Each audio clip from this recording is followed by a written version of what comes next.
मुख्यमंत्री को भेटिले एकता कपूर। विधानसभा मुख्यमंत्री मोहन माझी को भेटी प्रयोजिका एकता कपूर। राज्य सरकार दी साबरमती रिपोर्ट फिल्म पर टिकस छाड़ कर धन्यवाद जणाइछन्ती एकता कपूर। यासह फिल्म देखा मुख्यमंत्री मंत्रिमंडल सदस्य को निमंत्रण जणाइछन्ती। विक्रांत मैसी, राशि खन्ना अभिनीत दी साबरमती रिपोर्ट नवेम्बर 15 तारिख में रिलीज हुई।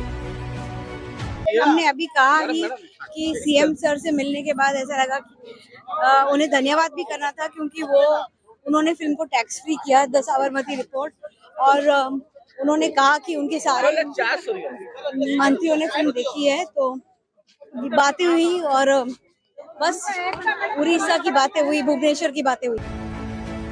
नवेम्बर 28 रे Bollywood film the Sabarmati report पर आमोद कर हटाई राज्य सरकार। एने गृह संसदीय व्यापार मंत्री मुकेश महालिंग सूचना देते। सत्य घटना उपरे आधारित हिंदी चलचित्र द साबरमती रिपोर्ट जहाँकि 27 फेब्रुआरी 2002 गोध्रा रेलपोड़ी घटना उपरे पर्यवेसित।